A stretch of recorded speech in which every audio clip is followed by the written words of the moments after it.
Hey, what's up everybody? Today we're going to talk about changing out the lights in the dashboard of a SLK 200 R170 from 1999. I currently have orange lights behind the dash, and two of them to the right side have actually burnt out, so it's not really quite bright enough when I drive. Also, the things I have here are white light LEDs, so it'll be brighter, and we'll do a color change. And we're interested in taking this assembly out and changing it. We won't really need any special tooling. We'll need a coin of some sorts. We'll need screwdrivers. I have a Phillips head screwdriver here and just a set with some different sizes just in case we need that. But the tooling we need is actually pretty simple. So now that we've done that, of course, like always, let's just have the key in the ignition so we don't trip up the alarms. And let's get started. So first things first, on the side of the dashboard here, we have two of these screws with a coin slot. So let's get our coin. And we turn them to the left, a quarter turn, like so. And then this panel will pop out, so we need to pry this out. So I've got this butter knife here, shouldn't be anything sharp. Make sure you don't damage this. Just go in the sides here, and here it comes. You can pop this right out, like so. You also can see there's additional fuses here.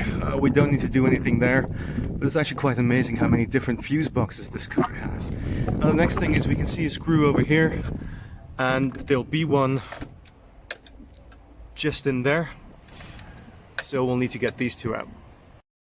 The back side of that panel actually has the instructions on what those fuses are, so that's pretty good to know. So you might want to not lose this one.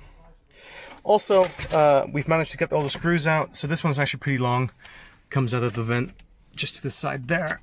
So when you take this out, just be careful you don't drop that in. And that really means you can take out this fan assembly. It just kind of pops out like this. And there you are. Good to go.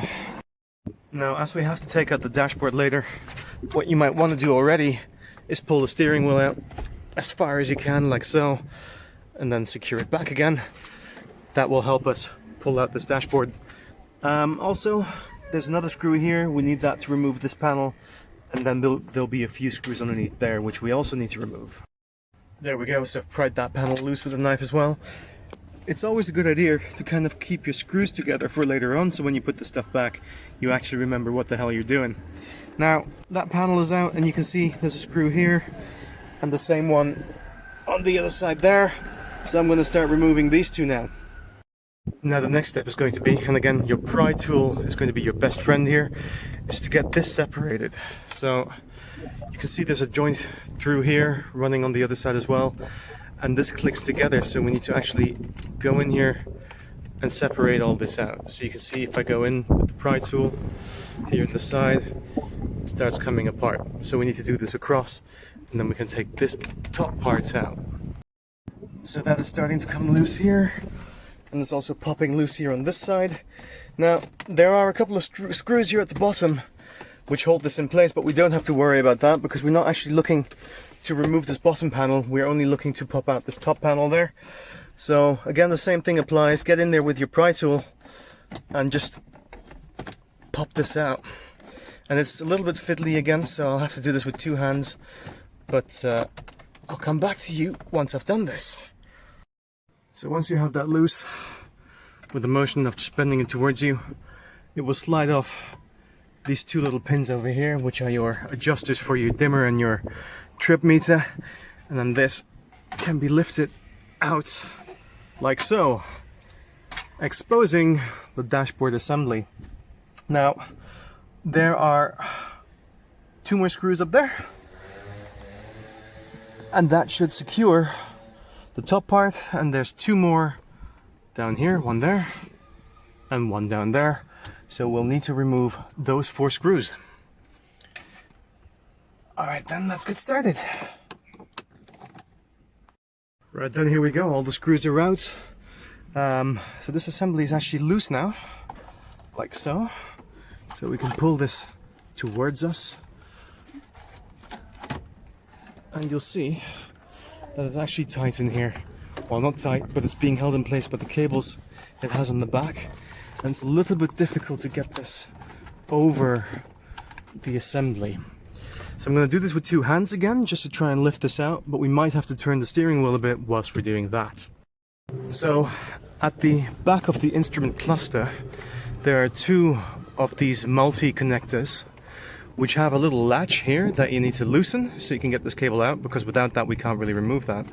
And I was struggling, and you might see it here on the camera, just to the back there is a little clip that tightens it, so you need to wedge that clip over, and then you can slide this off. So again, we take a pry tool, stick it under there, and then you can see this comes right down.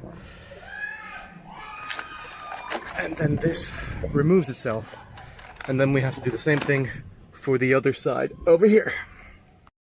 So once we've removed the cable here and here, the gauge cluster comes forward, and then we need to sort of turn the wheel a little bit to get this out.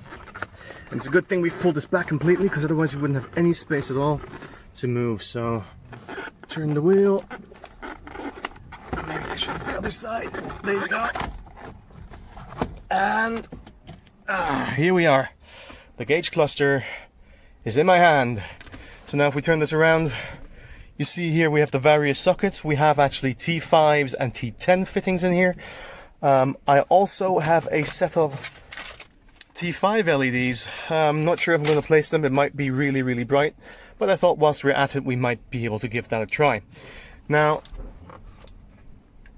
we have the main orange lights. These are the T10 connectors there and there. So these are the two I am after to replace. And the other T5 sockets we'll take a look at in a bit.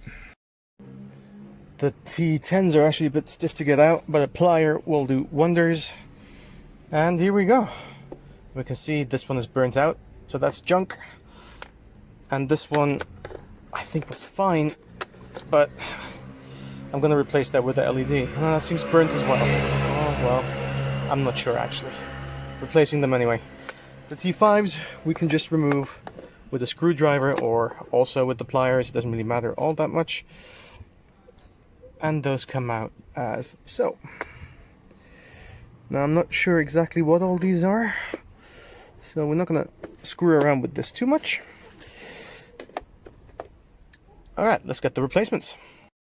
So that is what a T5 looks like, the bulb itself. Here in my hand I have the orange cap with the socket inside, and the LED itself is this one here, which has the same fitting, so we can actually just slot that into the cap. It should fit just fine in here, like so. Now we actually have different types of LEDs. This one has 4 lights to the front, and here we have one that has lights to the side and one larger LED to the front.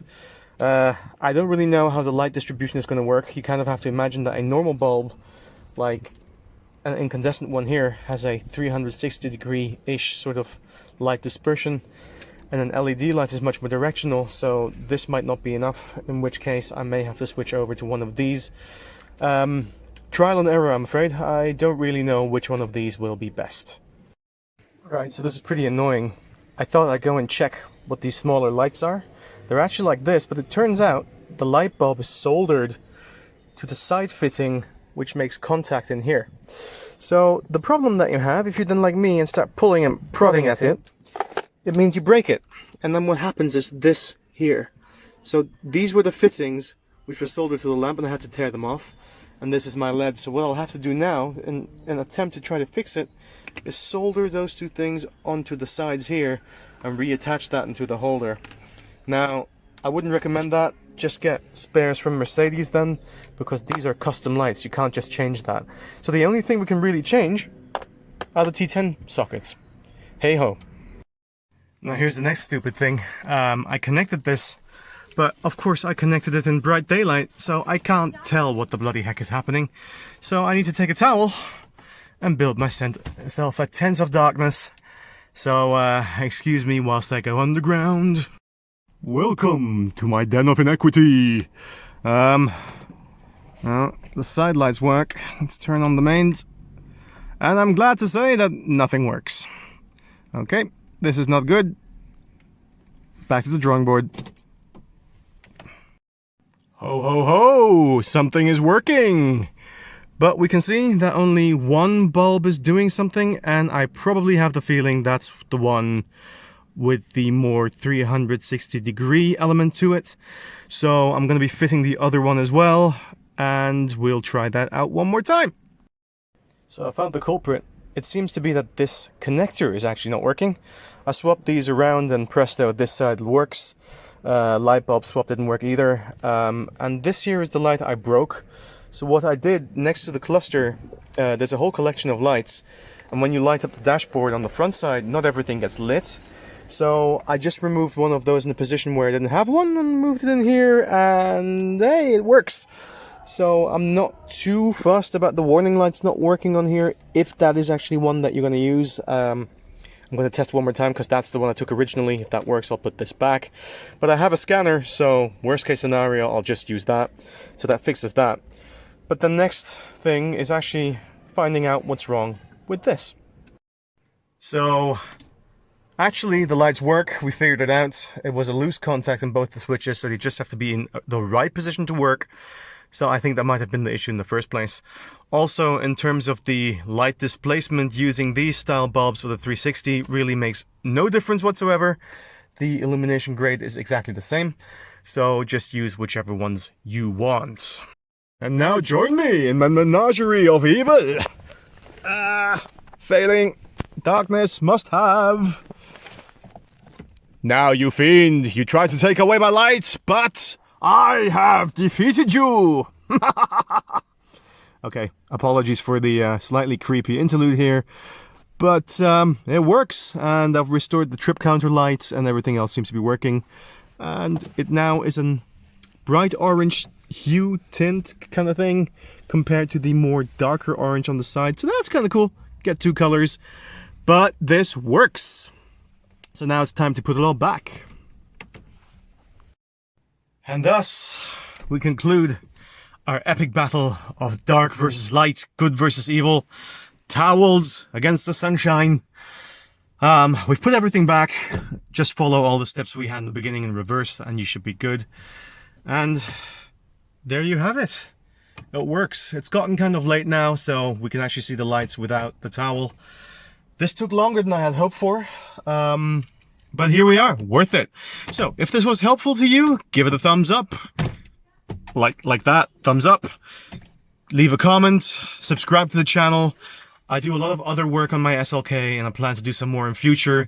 So you might be interested to follow me on there. Peace out.